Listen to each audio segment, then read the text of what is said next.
Guys, welcome back. We're going to be picking up where we left off with the Gloomspite Gits. Starting off with layers, nests, and holes. Moon Clan grots are troglodytic. Their settlements, known as lurk layers, are typically situated in tunnels and caverns. The deeper, darker, and danker, the better. In such places there is no natural light. The grots, using bioluminescent fungi and elongated glow squigs to provide what pallid illumination they require. Lurk layers typically consist of interlinked cave systems in which water drips and pools, and stalagmites and stalactites are much in evidence. Algal slime and mineral ooze slick the walls, while fungi carpet the walls, floors, and ceilings. Smaller caves are used as outlying guard posts, known as slink holes.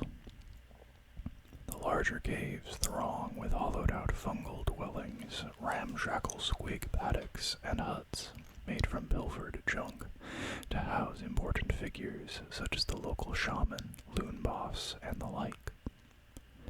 Adjoining caverns are used as underground mushroom nurseries, loot stores, and prisons in which slaves are kept. The largest lurk layers stretch for miles underground, often cannibalizing the ruins of Fireslayer magma holds, Dwardin Carracks, or Skaven burrows, and accommodate millions of grots. They are inevitably strewn with litter and loot, crawling with every kind of insect imaginable, and forever filled with a jabbering, cackling, screeching din. By comparison, Spiderfang settlements are typically known as nests. In truth, many of these nests belong less to the grots themselves than they do to the Arachnarok and other varieties of giant arachnid that lurk at their hearts. Typically found in the shadowed depths of the wildest woodlands or amidst the ancient ruins of fallen civilizations, they are nightmarish masses of sticky webbing. So thickly do these pale strands cocoon the rotting trees and crumbling pillars of the nests that they are every bit as impenetrable as fortress walls. Moreover, any foe foolish enough to try to hack a path through the webs soon finds themselves entangled, easy prey for the nest's inhabitants. Spiders and grots alike scurry through web tunnels and brood chambers, tending to clutches of eggs, brewing poisons, and offering up worship to the spider god. Troggoths live in the most inhospitable conditions of all, typically inhabiting layers known as trog holes. Reeking pools at the heart of festering swamps, lightless chasms heaped with drifts of bone meal and rubbish, deep pits thick with sulphurous gases and primordial sludge. All of these spawn broods of Troggoths that lurk amidst the foulness, until such time as their primitive urges drive them from their dwelling places. Rock-cut Troggoths, for example, tend to make their trog holes amidst the roots or else high atop the peaks of desolate mountains, where the choicest boulders can be found to chew on. By comparison, fellwater Troggoths love to lounge in the silt and filth of coagulated waterways, and splash around in the sewer pits deep beneath the largest and most populous cities.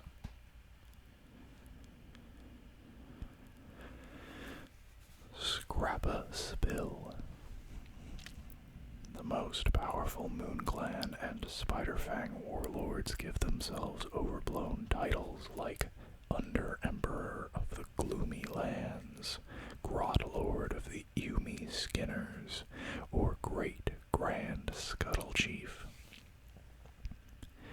They rule over multiple lurk layers, nests, and trog holes, their domains sometimes spreading over hundreds of miles, and connected by noisome tunnels and realm gates festooned with soiled loot and mildewed fetishes.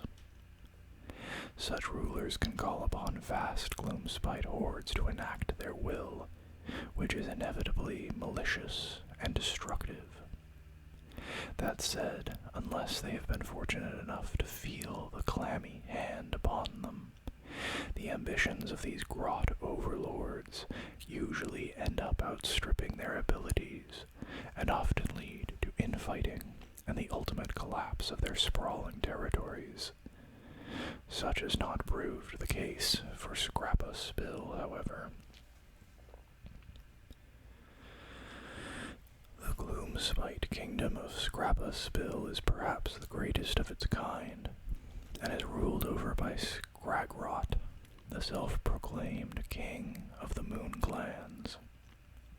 This entire region was, until recently, the domain of warring Orruk tribes. From the Moaning Sands to the Yhorn Mountains, dozens of Orruk warlords battle one another incessantly. They launch raid after raid against the settlements of the forces of order, who were attempting to take control of the entire land of Ayada.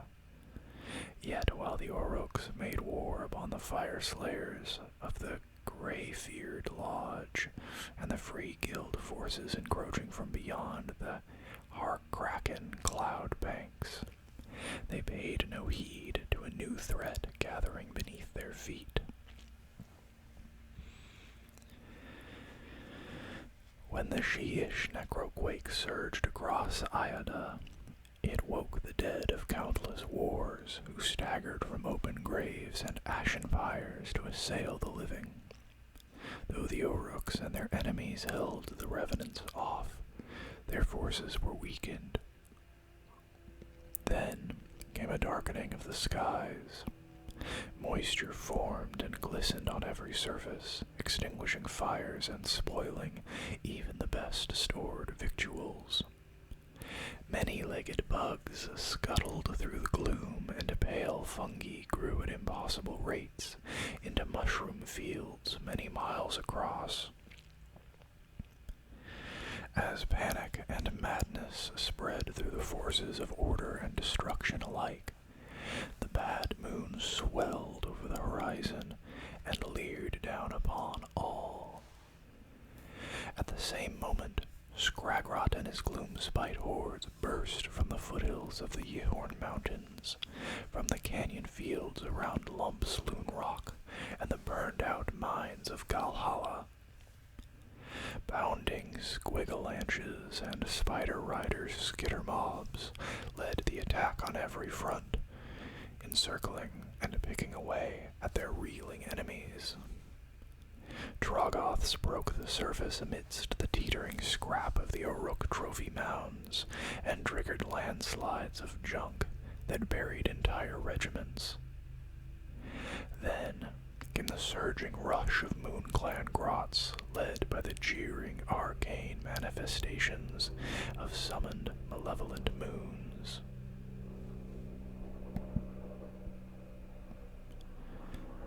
Sorry, there is a helicopter flying directly over my house right now. I hope that isn't too loud. I live like a quarter mile from an airport, a little airport, and it's usually not too bad, but of course, every once in a while, particularly when it's inconvenient, something will fly straight over us. Anyways, where was I? Then came the surging rush of Moonclan grots, led by the jeering arcane manifestations of summoned malevolent moons.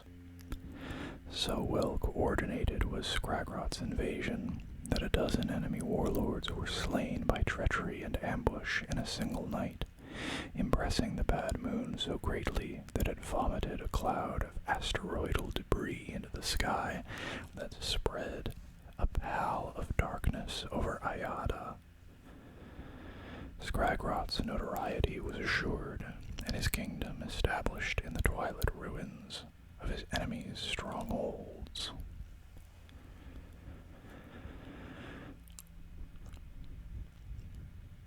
Ages of Loonacy. The Gloomspite Gits have lurked below ground for long centuries, rising sporadically in howling masses before vanishing as suddenly as they came, to leave only rumor and folk tales in their wake. Now as the bad moon looms vast and terrible over the mortal realms, so the Gloomspite hordes unleash their lunacy like never before. Age of Myth. The Green Menace. As Sigmar explores the mortal realms, and he and his fellow gods sow the seeds of civilization through these magnificent primal landscapes, they discover greenskins wherever they go. There are many wars with the Uruks, Grots, and Ogors, until Sigmar successfully convinces Gorkamorka to join his pantheon. After their accord is struck, the conflicts become fewer, and are typically restricted to out-of-the-way spots, where Gorkamorka's fractious tribes believe they can get away with it without anyone noticing. Loon Tales. The Moon Clan and Spiderfang Grots have many shamanic tales of their race's origins during the Age of Myth. None save the gods could tell which, if any, of these tall stories are true, or how aspects of Gorkamorka, such as the Bad Moon or the Spider God, came to be. Whatever the truth, it is during this period that accounts of the Bad Moon's rise first appear in the ancient records of the more civilized races. Even these are few and far between, for much was lost during the Age of Chaos. But in deep library vaults in Azir can be found accounts upon tattered scraps of preserved parchment that speak with dread of the leering moon that drives men to madness. The Forked Trail. It is during the Age of Myth that the original Grot tribes diverge.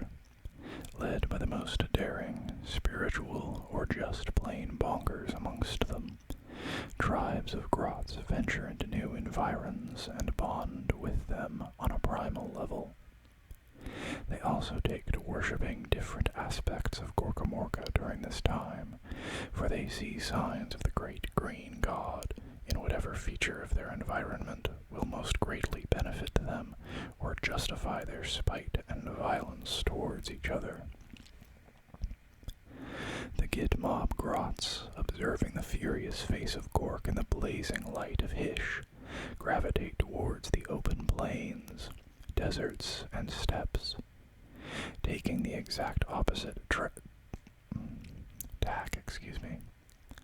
The Moon Clan Grots take to worshipping the Bad Moon and settle in the most shadowy, twilight, and danksome locations they can. Both factions believe the other to be utterly deluded in their beliefs, but both agree that the Spiderfang Grots have gone substantially more peculiar. Other sub-tribes of Grots vanish into even harsher environments, some to deep marshes, others under the waves, while those that will eventually become the airborne grot-bag scuttlers vanish up mountainsides and away above the clouds.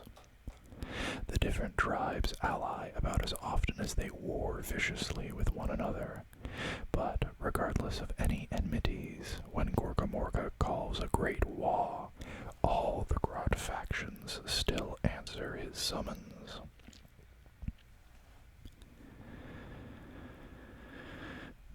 Boingob's demise. Tales of how Boingob, the god-beast father of all squigs, rampages through the lands of Ushnoria and Helm and wreaks havoc. wreaks such terrible destruction that several civilizations vanish into his gnashing maw. The enraged god Squig chases after the light of Hish, determined to devour it to stop it hurting his beady eyes. He takes a mighty leap.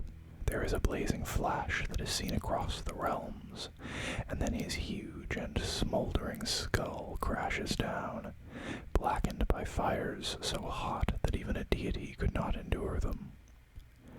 The skull becomes a sacred place to the Moon Clan Grots, lying as it does in a vast crater amidst the endless reaches of Girin's Orborian woods.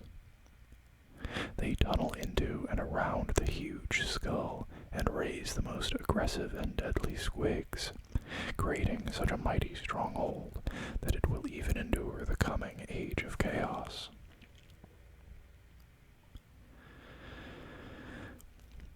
Once in a bad moon.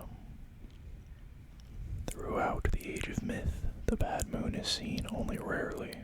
The Grot shamans claim that, in the gloom time, the bad moon is more interested in barreling through the heavens, trying its best to bite or plow into every other celestial body it can find. They tell how it almost manages to bite off Dracothion's head, that it defecates spore comets that destroy the Sentinel spheres, and that its head-butting rampage through the Herald's stars destroys 1,000 prophesied fates forever. For all this, it does rise on occasion over a kingdom or citadel in the mortal realms. Whenever the bad moon appears, it spreads madness and panic, ill omens, and rabid Moon Clan invasions. These destructive excesses greatly anger Sigmar and the other gods of order, and put yet more strain upon their crumbling pantheon and Gorkamorka's place within it.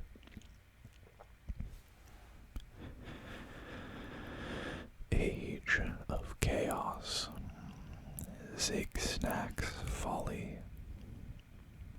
The warbands of the Chaos Gods pour through corrupted realm gates and sweep the civilizations and armies of order before them.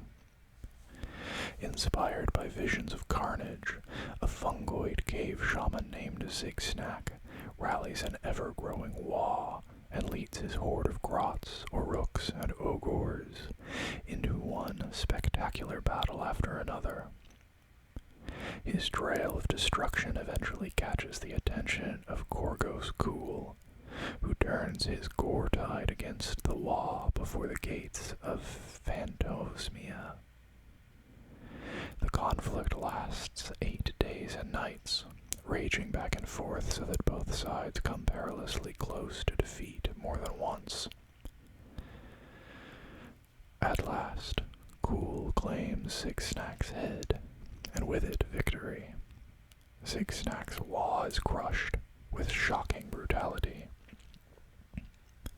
The cautionary tale of the cave shaman spreads by word of mouth from one Moon Clan scrap to the next, and convinces many to seek the safety of the deep and dark, abandoning any claim on the surface world. Subterranean War. Migrating into the glinting deeps of Kamon, the Moon Clan Grots of Narkleg's Backstabbas establish their new lurk lair. Named Stab Hole, this ramshackle subterranean city grows rapidly.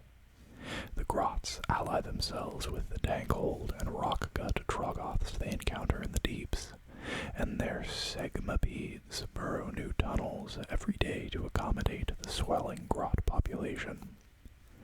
Soon enough, they break into the lower workings of Searvault, a magma hold of the Sigyorn Lodge. A vicious territorial war breaks out, raging back and forth through tunnels and chambers, over lava flows, and through lightless depths for years without count.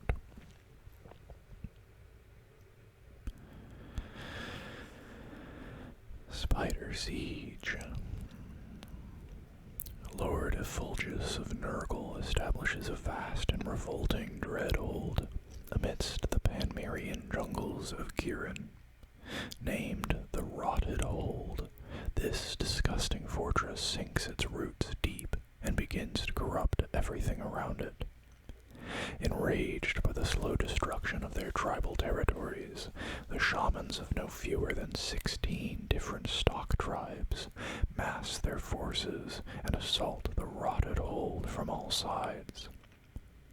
At first, Lord Effulgus and his Rotbringers are amused by the shrieking savages beyond their walls, but mirth quickly turns to shock as Skitterstrand spiders burst from woven realm tunnels to snatch away Nurgle's faithful.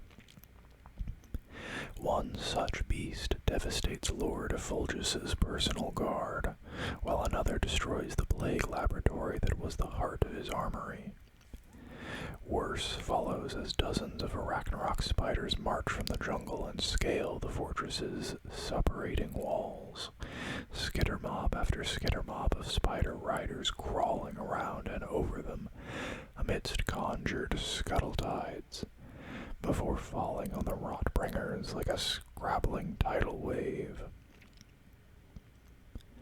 Though thousands of grots and dozens of Arachnarok spiders are killed by flesh-rotting phages and hard-swung Rotbringer axes, in the end the defenders are overrun. The surviving shamans work a mighty ritual over the fortress's rotten heart, killing it with the venom of the spider god and restoring the corrupted jungles to their primordial state.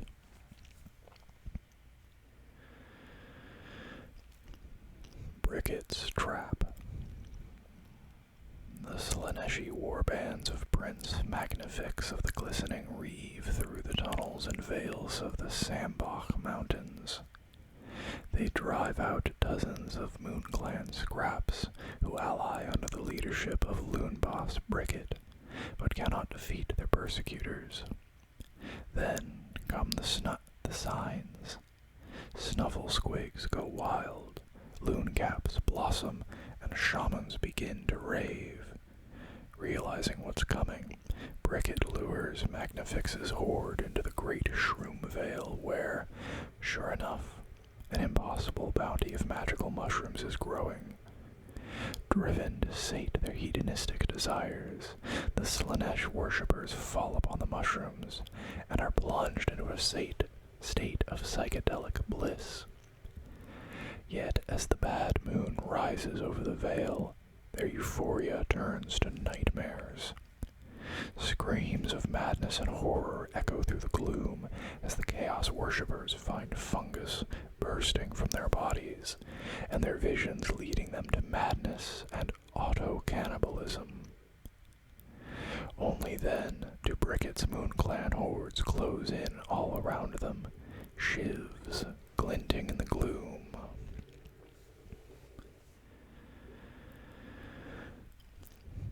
Bottle Thieves. After several mass thefts of enchanted alembics from the fortress of alchemists in Kamon, a dank tunnel is found burrowed into the fortress's dungeons. A brave expedition descends into the dark, determined to return with answers. Only a single warrior reemerges, mad-eyed, sickening, and raving about grottlings. Insisting these are but a myth, but still finding the whole affair deeply disturbing, the Council of Alchemists arranges to have a quiet end put to the soldiers' ramblings. The lowest levels of the fortress are flooded with molten metal, and the guards trebled. That's an interesting use of that word. I have never seen it used like that. Then the alchemists determinedly forget about the whole sorry business. Alliances of convenience. During this period, dozens of MoonClan lurklairs across the mortal realms build alliances with Spiderfang nests. These arrangements of convenience soon see the two factions go to war alongside one another in earnest, and the first Gloomspite hordes are created. Peak of Peril. An airborne plunder fleet out of Barak Khazar descends through the clouds above the immense bulk of the Evermount in the realm of beasts. They converge upon the half-exposed ruins of their ancestral stronghold, Karak Kazaf, anchoring their airships to the eroded upper levels and sending boarding parties down into the depths.